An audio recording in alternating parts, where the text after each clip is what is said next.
DM. I'm here to help and teach them what I know and how I did it to discover freedom. There ain't no question Mark Evans when he step in the door. He's closing deals. It's time to tell him what the DM stand for. I'm a deal maker, but I'm not just a deal maker. I'm a dream maker. Hey everybody, it's your boy Mark Evans, DM. Hope you're having an amazing day. Today's show is going to be a little bit different. As you know, last week we had our 100th show. So again, thank you so much to everyone that gave messages and joined the 1K a month club. Thank you guys so much. I'm super excited and honored that we're on this journey together. As you know, we got a lot of big stuff to do moving forward. In the meantime, today, what I want to do is I want to bring on my right-hand man, Peter. Him and I have been rolling together for a long time. He was in the real estate company. Actually, you're in the tech side of company things, Virtual Deal Factory back in the day. And then we started doing real estate stuff together. And kind of we'll share that story, how that evolved, as well as talking about data. If you own a company, this is the call. Maybe if you're like maybe you're a small-time business owner, maybe you're a solopreneur right now, or maybe you're trying to grow a company wider and bigger. This is definitely a conversation you want to listen in on. And it's going to be laid back. It's just Peter and I hanging out. I'm in Parkland. He's up in Jupiter, Florida area. And like I said, we've done a lot of stuff together, made and lost millions of dollars together over the years. And we're going to share with you guys the raw truth about data. Because everyone has data. Very few people know they have it. Very few people know like what it says. Very few people understand how important it really is for scalability. And we're going to talk about all this stuff. If maybe you're selling products on e-com, maybe you're selling products out of the front door of your facilities. Maybe you're a real estate investor, which Peter does a lot of real estate stuff at a company we own. And, you need good data so you're not wasting your time, wasting your energies. But if you're sitting there listening to this thinking like, I need to grow my company, I want to grow bigger, this is the show. This is the conversation you need to understand, because this is what changed our business and our life in every business that we work with. And not to say there's not confusion and problems as you scale, because there always is, but that's why it's important to understand what's going on. So Peter, what's going on, buddy? Oh, how you doing? Little cold snap today for us down here in Florida. Yeah, I know everyone up north's pissed off because it's 65 and freezing.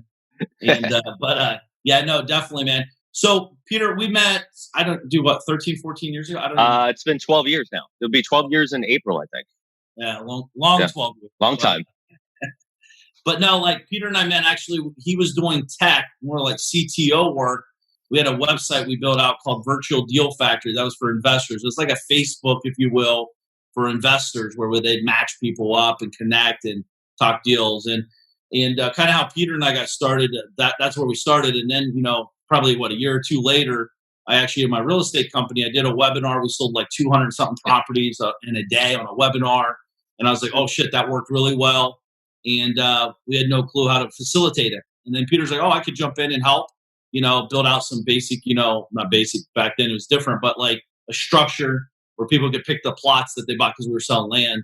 And sure enough, that's what we got. And then Peter, we just kind of evolved from there, right? Yeah, I mean, really, it was just about how do we, you found the bottleneck, right? Like you could sell to a number that was so much more to a multiple than you could fulfill. So the question then became, how do we fulfill it quicker so that we could sell quicker? And that really is just, it's kind of the same thing we talk about still to this day across all the businesses, right? How do you just speed things up, which brings the revenue up? And that's a lot of what we'll talk about today, because it's all data based on the data and some of the KPI based, but really, what are you doing with the information you have and how to kind of, take that to the next level? Yeah, I mean, Peter, we've seen this because we've helped a lot of people over the years through other events we've done back in the day. But we've seen a lot of people where they over prepare and undersell. I'd much rather see you, and not to say be reckless with this, but oversell and over prepare. You need to do both. And I get it. Sometimes you're so deep in the trenches you forget to sell. I was just talking with a buddy today working out. Like, dude, the sales arm should never stop selling.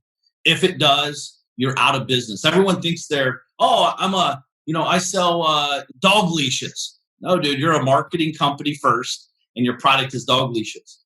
And if you don't sell dog leashes, you don't have anything.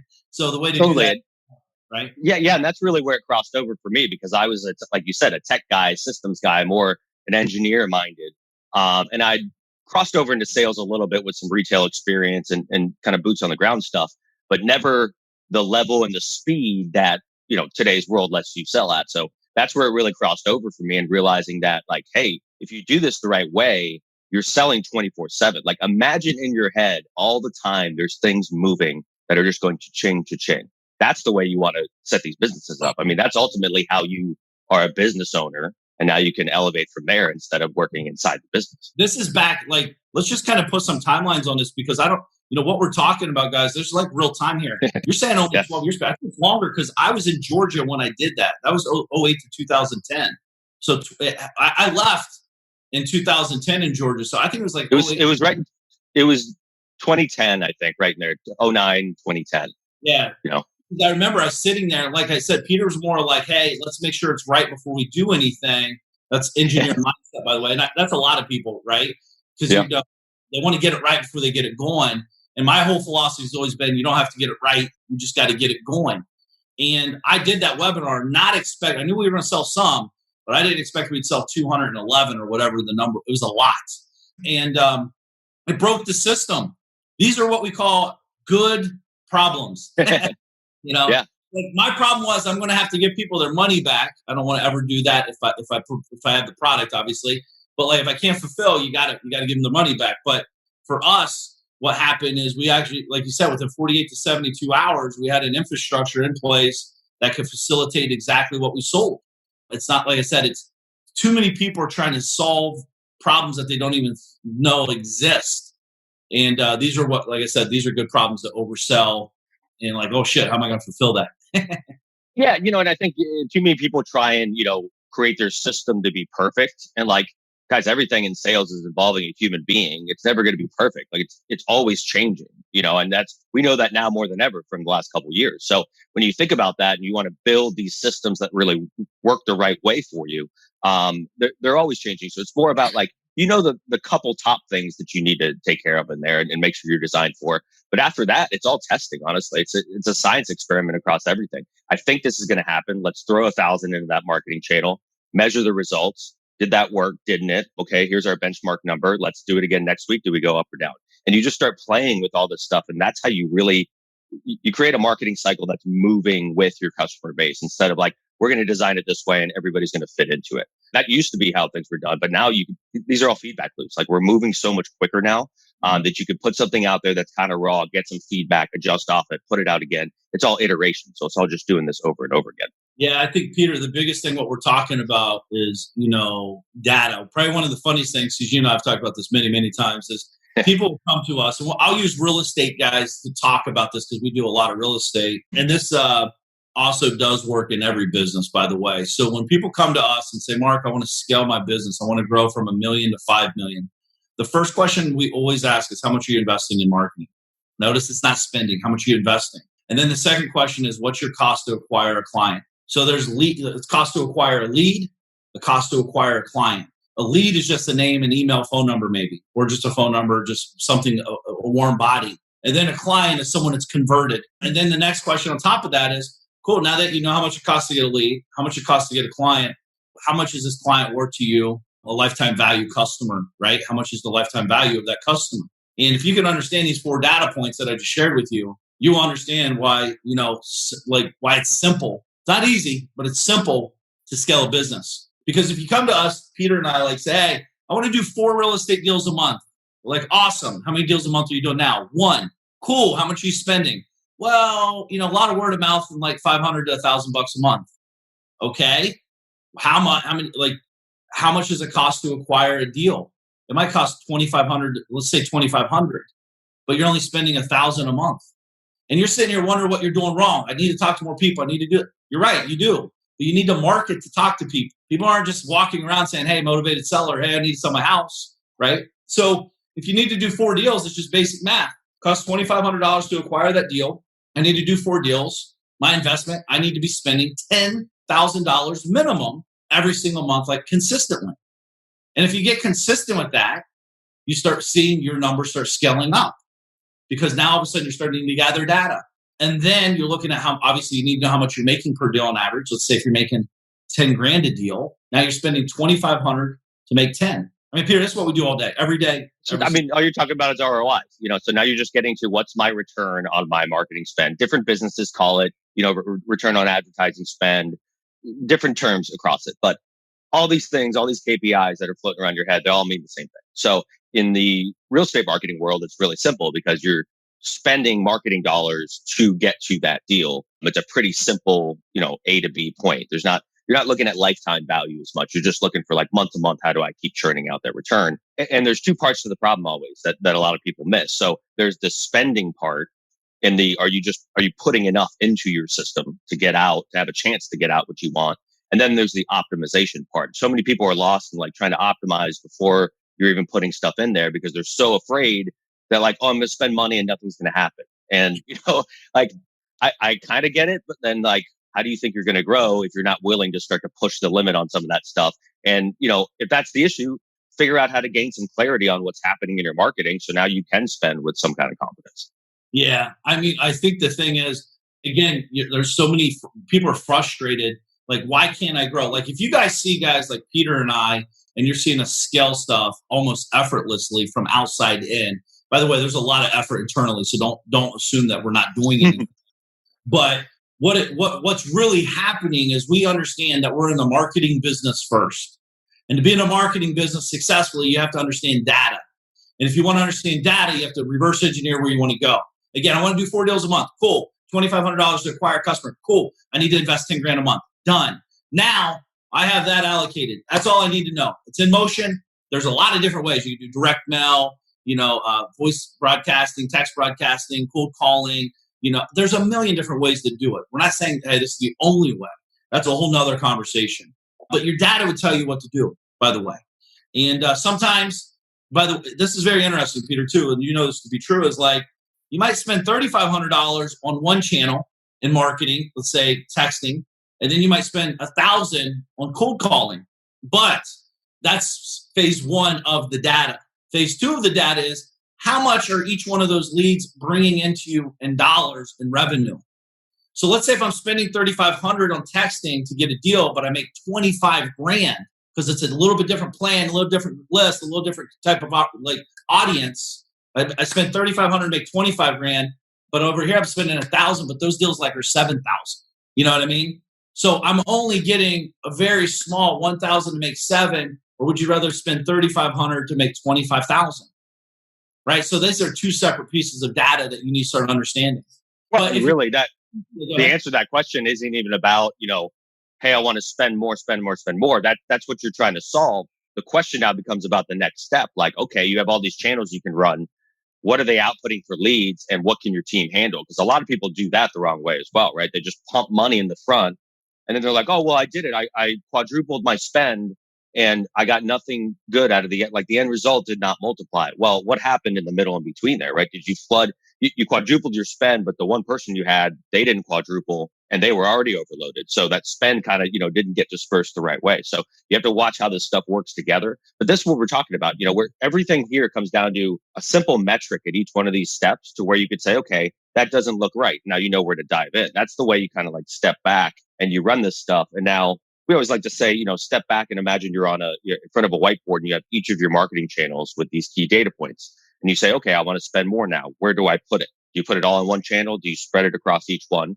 And now some of these other questions start to come up. Well, okay, if I go double this channel, can we even handle that lead flow? And you start to kind of figure out how to work those pieces together. That's ultimately the place you're trying to get to where now you're looking at it as a business owner. Yeah, and let me simplify this because you guys are listening to us on a treadmill or driving and you're like, holy shit, what are they talking about? And by the way, Peter, do you have like a form, like a simple marketing audit document that we could plug in where they can go to a website, listen in the show notes here. We'll give you guys a link and then you can follow along like on your own time, like how much am I spending marketing, it's cost per lead, cost per dollar, all that stuff that we're talking about. But here's another thing too, guys, is all lead sources are not created equal. I cannot stress that enough. There might be a lead source that, like I said, you're spending $1,000, but the grind is so much harder. Like you're texting, you're replying, your conversion rate might be 1 in 100, right? It's just a different animal. It's not bad. It's just different. And if you only have limited time and limited marketing budget, you might want to spend more per client because maybe your conversion's 25, 30%. I'm talking about effort here. So if you have 50 people waiting to make phone calls, that's a different path than if you only are a 1 or 2 man show where you need to be maximizing every single conversation from a lead to conversion done, lead to conversion done. And the higher quality the lead cost, the higher conversion typically you'll have. And this is where I see people fuck up, Peter. I see them, they do it for a month. It doesn't work like they thought, whatever that means, by the way. But this shit takes time. I recommend 3 months minimum getting in there. Because not only are you scared shitless your first month, because it's probably the biggest investment you've made in your marketing budget, right? Because now you can't go to the club, go buy a bottle. Because you fucking go rent a Lamborghini for a weekend for $5,000, but you won't spend $5,000 in your business, right? To grow it. But, when you get in there, like the first month is always like, oh my God, it's kind of working. I kind of need to start tweaking now, right?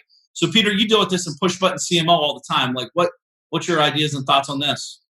Yeah, I mean, so we talk in our business about a 90-day cycle for that stuff. So you really need to let a channel go at least 90 days before you can see the real metrics come through all the way through your pipeline. Really, it's whatever business you're in, each step a customer has to go through in your pipeline before you truly acquire them, before you get the sale.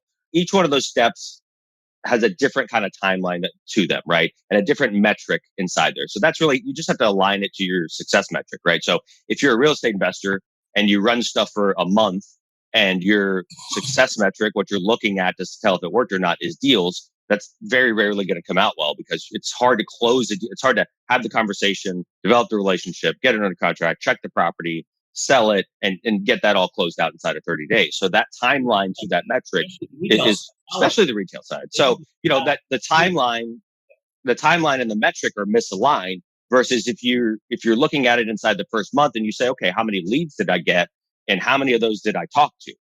That's a real simple thing that inside of 30 days, you can do enough of that activity to have that metric matter a little bit to you. So you just have to align those steps and look at it the right way, and then give it the timeline to come all the way out and the way through to get the return.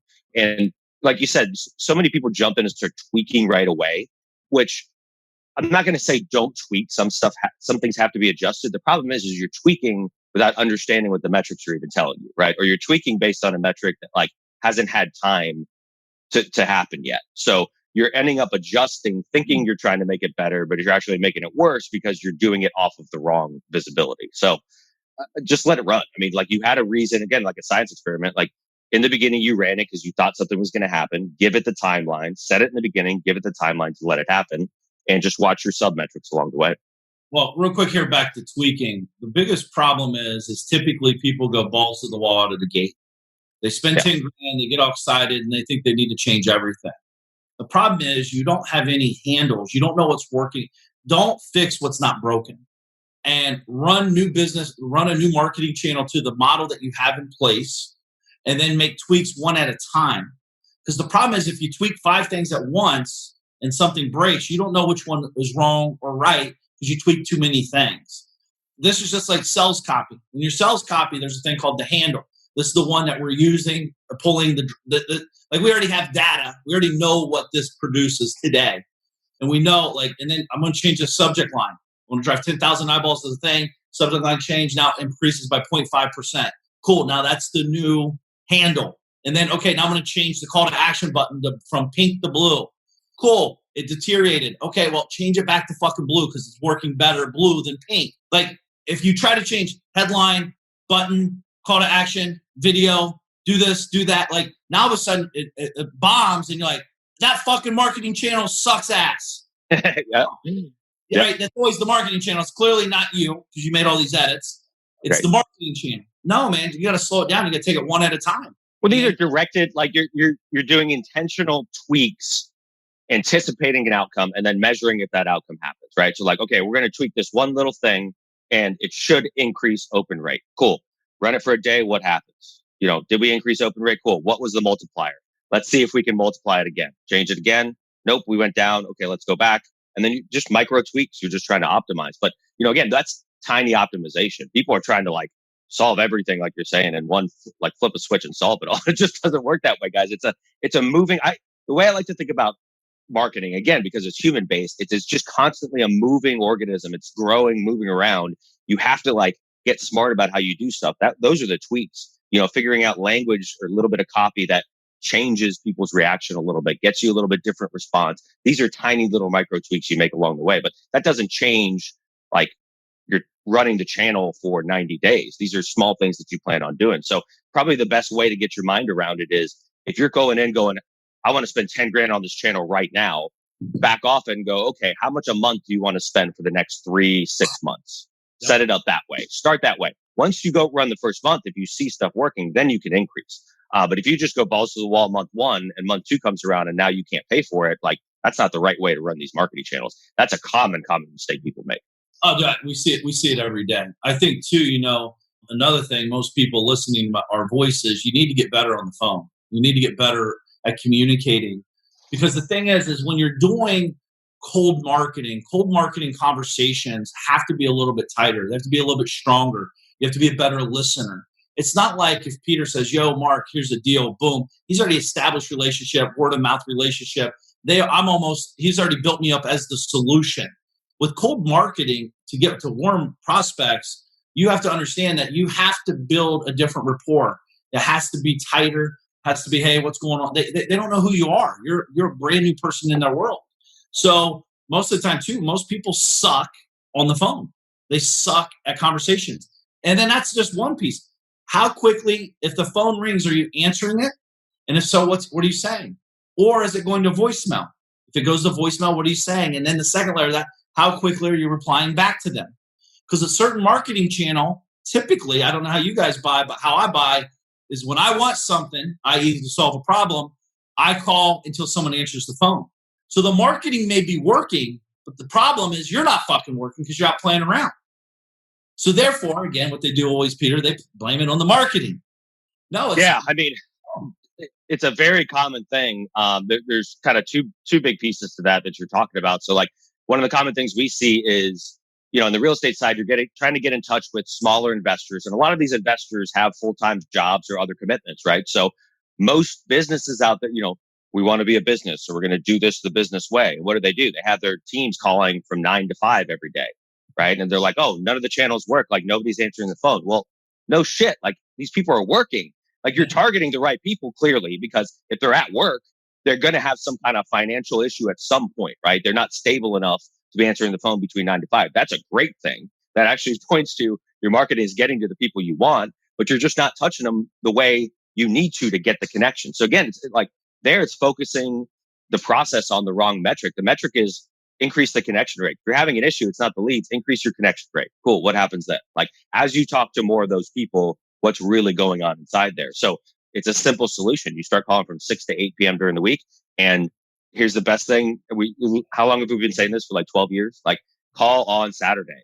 Call on Saturday. Call on Saturday. If it's funny too, because we saw this in Columbus, Ohio. If the Buckeyes are playing in town on Saturday, cool. Like figure out what time the game is. You can actually call around the game, because when the game happens, they will stop answering the phone. But like Saturday is the day. If you have not gotten in touch with people during the week, guess what? They're off on Saturday. You can get in touch with them then.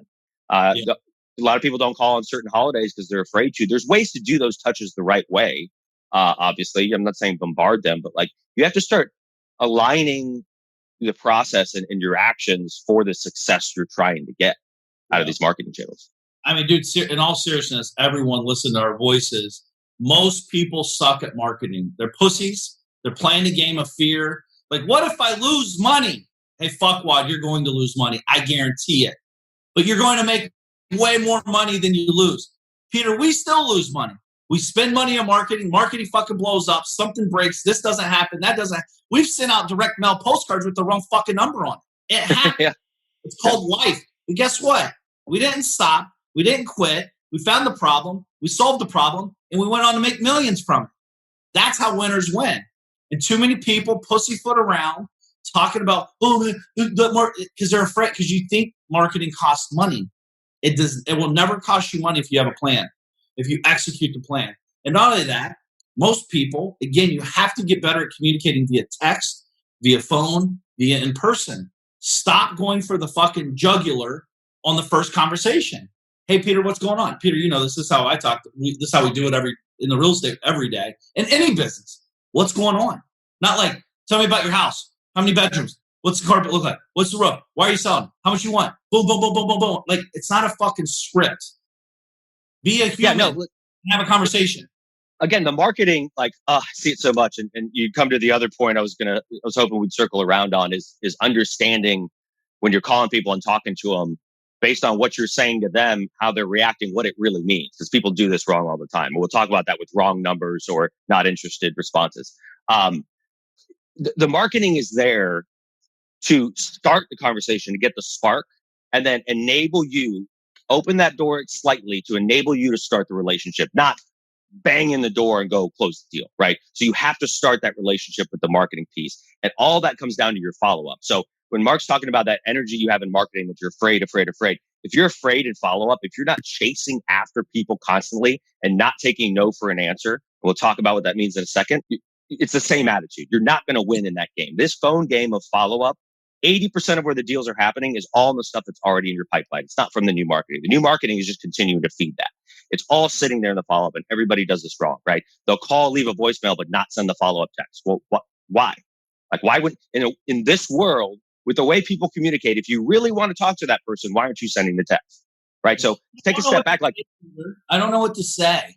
It's like, it's just nonstop stuff, but like, that. And then people go, oh, well, the channel's not working because they're all saying, nope, wrong number. I'm like, okay, well, are they going, no, wrong number, hanging up in the first 5 seconds of your spiel because you're rattling off a 30-second intro? Yeah, no shit. They don't know who you are. You're calling from a number they've never seen before. If you're calling out of a dialer, it's coming up scam likely, which now they answered, which is amazing even to happen. And now you're blowing it by trying to rattle off this whole thing to try and catch, this hook in the first 30 seconds. And what do you think it sounds like? It sounds like a telemarketer, and they're going, nope, not interested. Because what's the easiest way to get off your list? Nope, not interested. Right? So people stop calling that. They're like, oh, it's a terrible channel. Couldn't be me. Can't be my intro. I'm perfect. I'm a great salesman. Right? So, you look at the stuff happening, and that's what eats away. Every week I talk to operations on the real estate side. It doesn't matter how much they're spending. Nothing up to $60,000 a month. And it's always this same thing. It's always the deals that are sitting in the pipeline that are being lost because of assumptions on stuff like this, not following up the right way. I had a big operation that was triple tapping twice a day on people, 5 days. I mean, just such aggressive calling, but never once sending a text message to them. It's stuff that's like is gaps. Sometimes they're glaring gaps that affect it. But you just have to get better at follow up and just talking to people. Like, these are human beings you're trying to talk to, right? Yeah. So like, human beings, and technology is evolving, right? Our conversations are getting better. The more you get told fuck off, the better you're going to get if you keep staying in the game. Because they're going to say fuck off. You're like, oh, wow, yeah, my wife said the same thing. Anyways, tell me about your house. And you realize it's not rejection. They're not saying fuck off to you. They're saying that in their brain because they don't know what else to say. So have fun with it. You get better at that. You understand how to navigate these conversations. How? Through effort, through conversations, good and bad. Oh, wow, that worked. Like, every call you're learning. Wow, don't say that on intro. Wow, don't say that. Hey, my phone hung up. Hey, sorry, I can't hear you. Like, there's so many ways to enter a call to make it sound. And I don't care what business you're in. I know we're talking a lot about real estate. I don't care what business you're in. If you have an outbound call center or someone that's contacting prospects, which if you don't, absolutely crazy, because most deals, like Peter's saying too, this is why most people aren't successful, is because they think, they're going for the one-night stand deals. I send marketing out, I get on the phone, boom, close the deal. Yeah. That's how I like to close, by the way. But I also know typically, the long cycle, 30, 69, depending on what your sales cycle is, that's, what happened today was from an effort 90 days ago. Today it's just coming to fruition.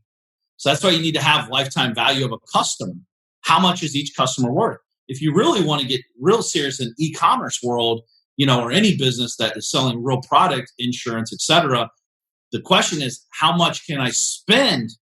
How much more can I outspend my competition to acquire a client? Because you might have to spend $300. It sounds crazy if you don't understand what I'm saying, but you might have to spend $300 to acquire a customer, buy something for $100. You're going to go negative 200 day one. And why in the world would you do that? Well, because in 365 days, that $100 buyer, your lifetime value is worth $1,500. You know that. Mind your own fucking numbers. That was one of my biggest shows, actually, we talked about last week, is now I know I can go spend $300 to make $100 today to build $1,500 in the future total, or I could try to do what everyone else does and play this game where I'm spending $20 to make 100, or maybe spend 90 to make 100, like whatever that game is. And now you're competing against a bunch of people as opposed to go overspend. And when you really understand lifetime value, this is how you can really, really change the game and opportunity. Yeah, I think that's one of the biggest things we always understood along the way, even when we didn't realize it. With a lot of the direct mail we were dropping on a lot smaller game than the stuff we have going on now. But it's the same mentality. Like, we were always trying to figure out, okay, if everybody else is trying to do the cheapest card, how do we do the more expensive one? And the reason really for it was we understood the value of the difference in the entire world of the people you can reach. And hey, we got them to respond once. Now they're in this tighter circle that we can do a lot more with, right? Yep. So you're willing, in retail, they do this all the time, right? A loss leader, where you're selling a product out there to draw people into the store. You're going to lose money on that product, but you're hoping they're going to buy other stuff. So that's the whole idea behind it. By understanding the value of your customer long-term, or whatever that long-term means for you, you start to play a game that's different because you're playing a long-term game where all these people are out there trying to go bang, bang, bang, play the short-term game, spend 10 grand now, make as much money on it in a month as possible, and then quit, instead of, no, I'm going to spend this for 12 months, increasing every 3 months. And here's how we're going to do it. It's a business. It's a business versus a cash grab. I mean, that's the difference. Well, again, I think, you guys got to understand there's a reason McDonald's still is running commercials. McDonald's is still running billboards. McDonald's still running advertisements in newspapers. If you are not relevant with your message, you will become irrelevant eventually. I guarantee. I don't care how fucking big or how small you will become irrelevant. So you always have to be thinking about fun. You got like a lot of people, like, again, Peter, that's another thing too. Everyone's very delusional. Oh, I do this. Everyone knows my name, especially in real estate, right? Everyone's like King Dingle. I'm so glad you're going here. This is exactly where I wanted to go on this too. Go ahead. Cool. Let's call 10 title companies and see if they heard of your company. What LLC do you buy under? And they're like, nope, never heard of them. Nope, never heard of them. Nope, never heard of them. Nope, what do they do? Nope, never heard of them. And it's like, well, I thought you fucking everyone knew you. It's because, again, you have delusional thinking. I used to do the same thing. I still do sometimes, by the way. But delusional thinking. No one truthfully knows who the fuck you are on the grand scheme of things. You're like a speckle of water in the ocean. Nothing. So you have to always be relevant. You always have to be in front of people. You have to always be forging new relationships. Not all relationships last forever. It's just part of life, right? It's just hard.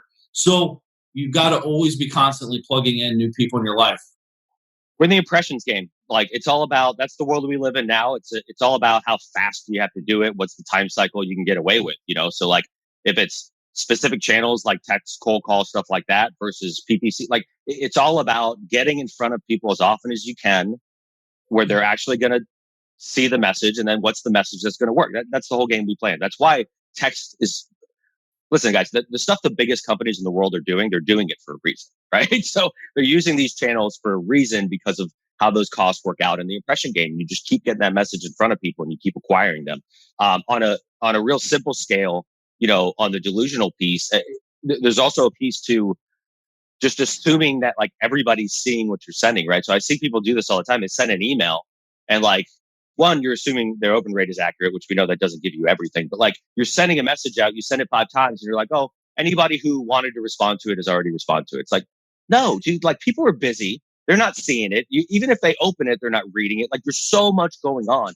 Take all that assumption out of it and just go, okay, like, maybe that's not happening. How do I make sure I get my message in front of them? I hit them via email, text, and call, right? So like, I overlay this stuff to make sure I'm going to put out there in different channels and allow them to respond back to me on their terms, the way they're going to. That's why text is so effective, because people don't want to get on the phone as easily as they'll respond to a text message.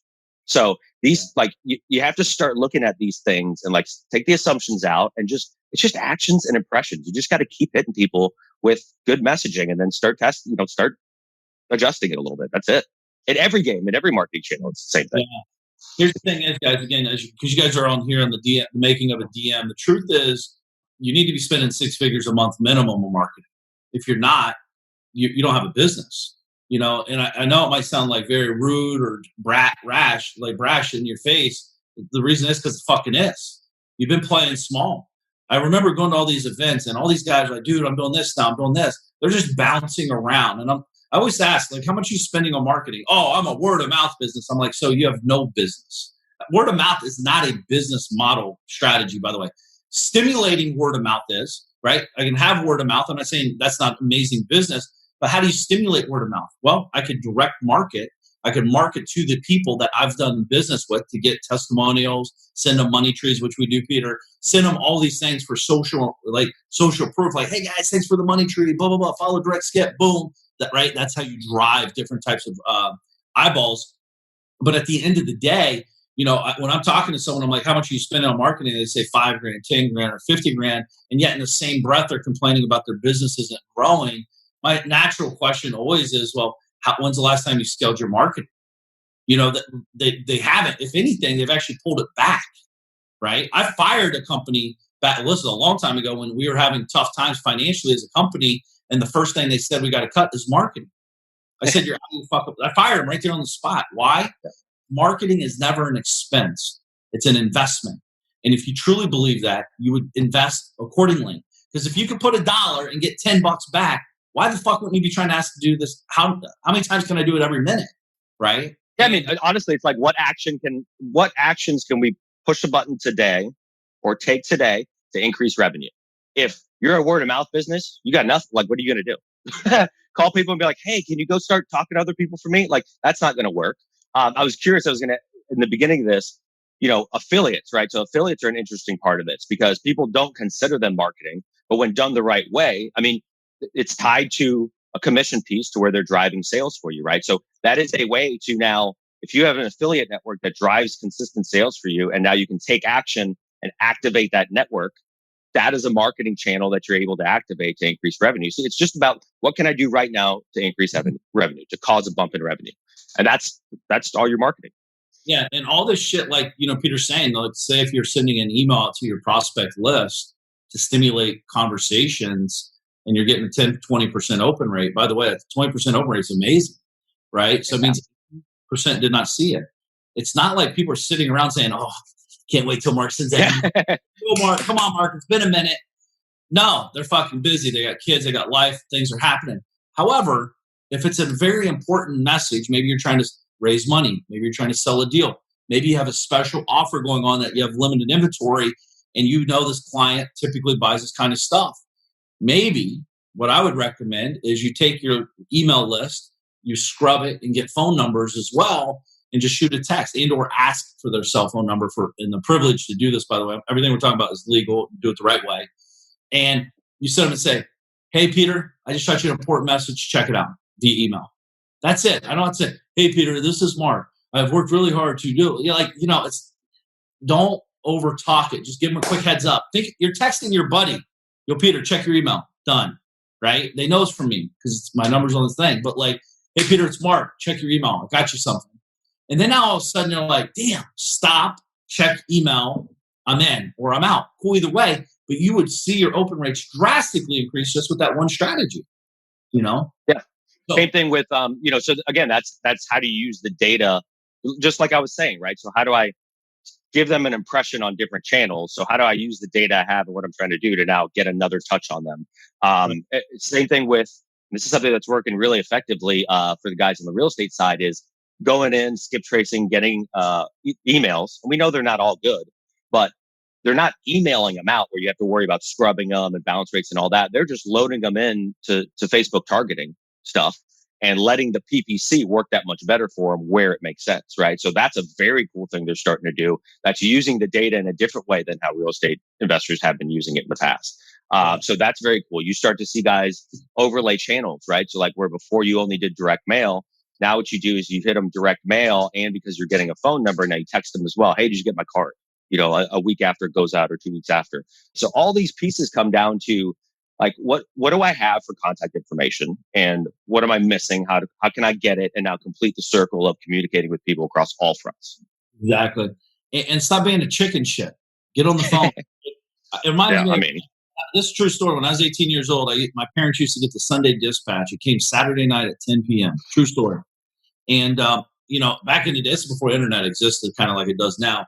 But I'd go straight to the home for sale section, right? Immediately, 9:59, I'd hear that paper hit the fucking ground. Boom, I'm running out and getting it. I'm like, Mom and Dad, go to bed. They're drinking beer, hanging out, having fun, smoking cigarettes. And I'm sitting in literally the dining room with a rotary phone calling fucking sellers at 10 o'clock on a Saturday night. True story.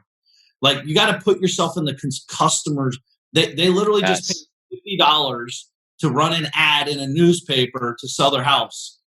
Do you think anybody else is calling at 10 o'clock at night? And well, you can't call at 10 o'clock.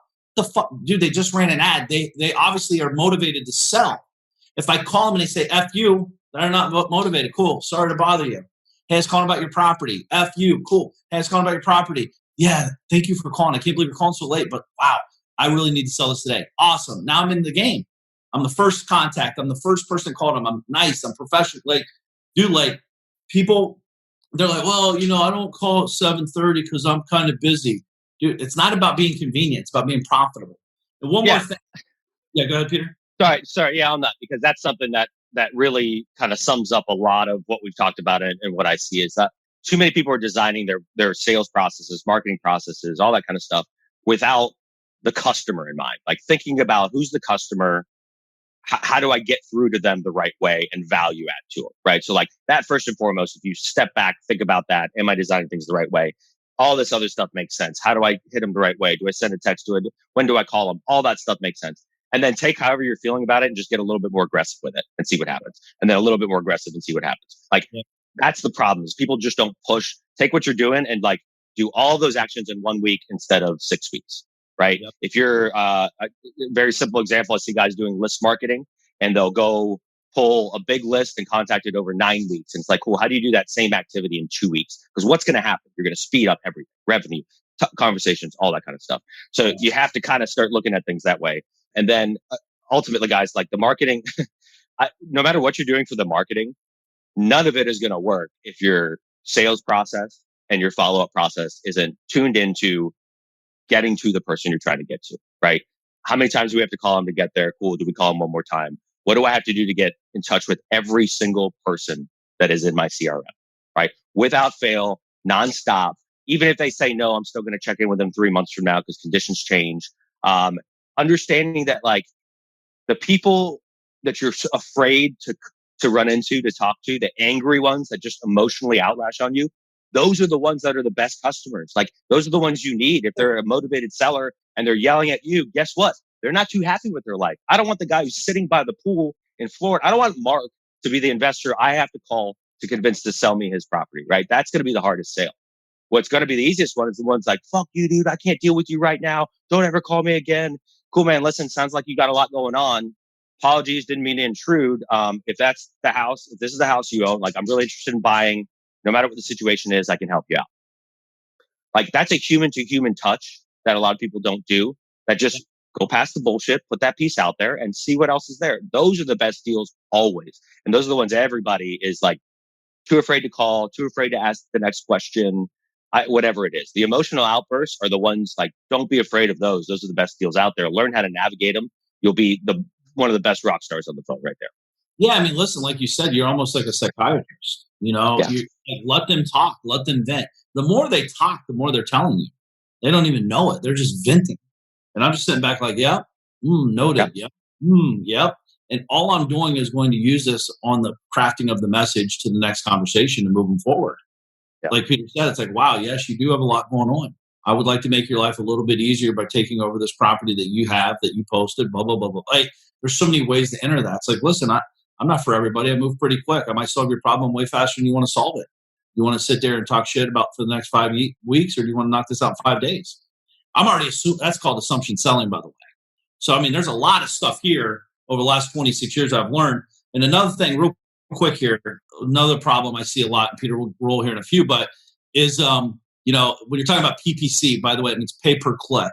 It's one of the most expensive marketing channels out there, dollar-wise. It doesn't, again, that's just one piece of data, most expensive dollar-wise. However, those leads are typically it's like gold, right? If you get that lead and you call and you can convert, there's literally no competition and you can literally make more money than you typically would ever make if you're competing against 10 other people, right? So it's funny, I was talking with the guy's like, man, PPC is outrageous. And I'm like, okay, what's that mean? And he's like, I'm paying $500 a lead. And I'm like, okay, cool. How much are you making? Well, we make 25 grand a deal, but fuck, man, I used to pay $100 for the same lead. And I said, okay, you used to pay $100 for the same lead. How much did you used to make with that same lead 2 years ago? It was like 7 grand. See, the thing is, people get this shit twisted. Like, listen, you got to look at the full picture, not the one piece. The next question, and I asked him, I was like, dude, how much you spend in a month? He's like 30 grand a month. I was like, well, that's your problem. You need to be spending 100 grand a month because he's trying to grow, but he's focused on the wrong problem. He's focused on spending 500 when he used to spend 100. It's different times, man. You know? Yeah. I mean, honestly, we asked a different question, right? So in our heads, I'm sure Mark is similar on this one. He's more looking like, okay, if I'm making 25, what's the highest cost per customer I can come up to? How do we spend? What's the number we can spend before that number gets crossed, right? So like, instead of, oh my God, it's 500, I'm scared. We're like, cool, how do we drive it to 1,000? But double the traffic coming through. Yeah.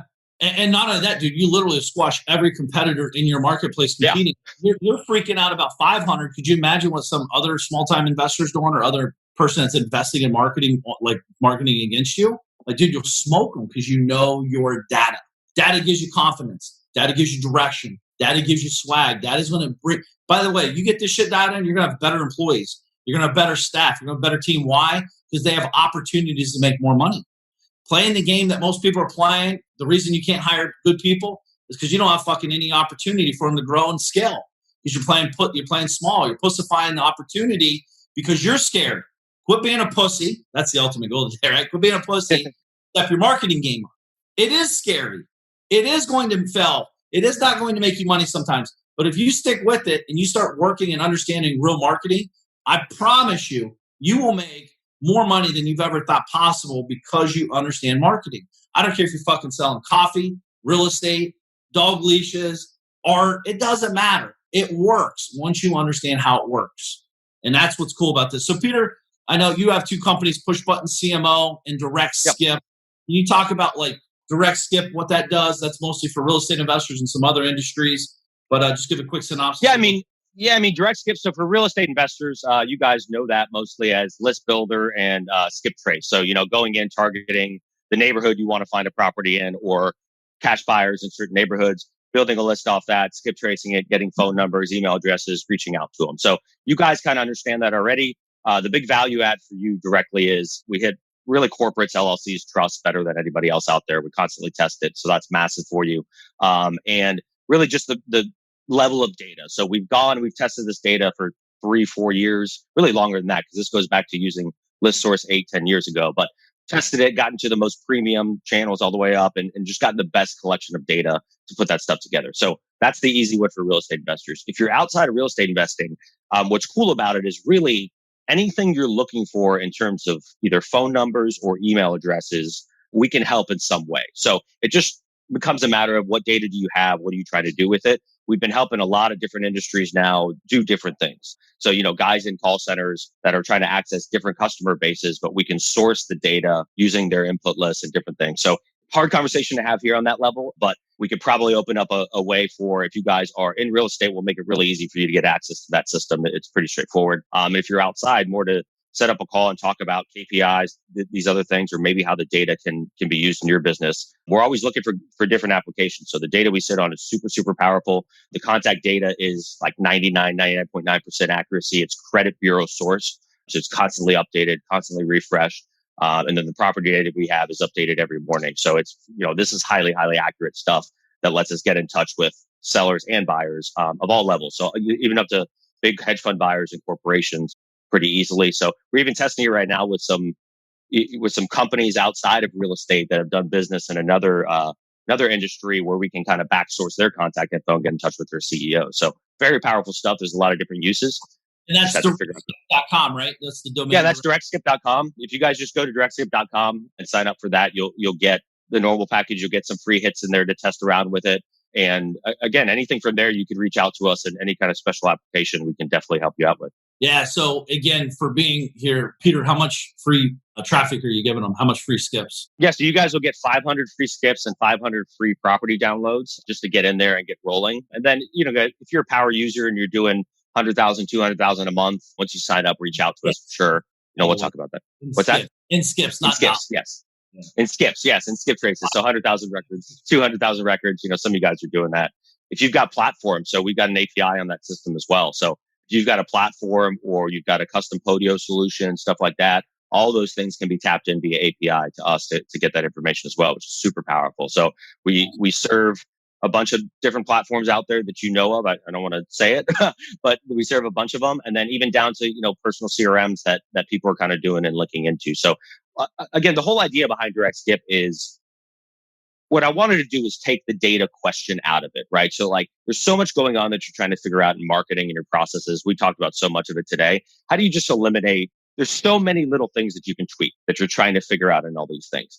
The more you can eliminate as not an issue, the easier it is to focus on getting the other things right, right? So if you eliminate the data and the probability of those being the wrong people or bad phone numbers out of what you're doing for outreach, you eliminate that error, that percentage down the line that you lose. So the whole idea of it is how do we set that up the right way, get it to you at a better price, and then let us as the data guys continue to do the work and evolving what's in there, how to use it. We're constantly announcing new features, new ways to filter, new ways to get to the people you're trying to. So that's really what you want. Like you guys don't need to think about data all day long. We talked about it enough today.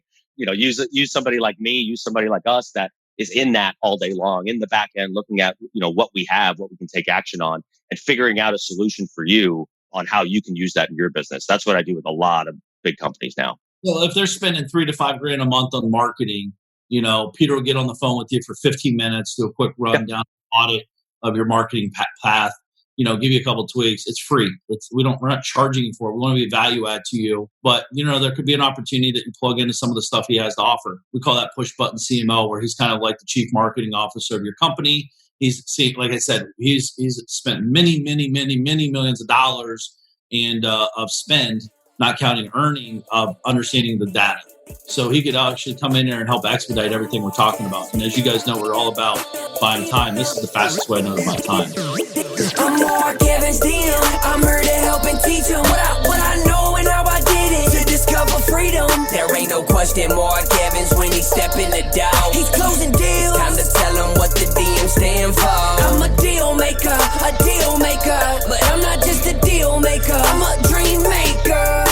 The journey's where it's at. It's all about the process. It's time to get over to the DM project. From a small town in Ohio, so I know how it is. Did not come from a lot of money. I remember as a kid, wanted to make 100 racks. Didn't see no one making more than that. Graduated high school with a 1.8. They should have held me back. I hope my principals and teachers are alive just to witness this. I'm my own boss. I'm out here running 2-8-figure businesses. I can walk away from it all and I'll be good, but I've been called to help people just like y'all learn the game. It's time to ball. Everybody chasing the money, but I'm not chasing the money. I'm out here chasing the purpose, so I've been working my whole life. What got us where we at isn't gonna get us where we wanna go. So it's time to push, time to learn, time to grow. I'm more Kevin's DM. I'm here to help and teach him what I know and how I did it to discover freedom. There ain't no question more Kevin's when he step in the door. He's closing deals. It's time to tell him what the DM stand for. I'm a deal maker, but I'm not just a deal maker. I'm a dream maker. The journey's where it's at. It's all about the process. It's time to get over to the DM project. I'm more Kevin's DM. Deal maker, deal maker, deal maker,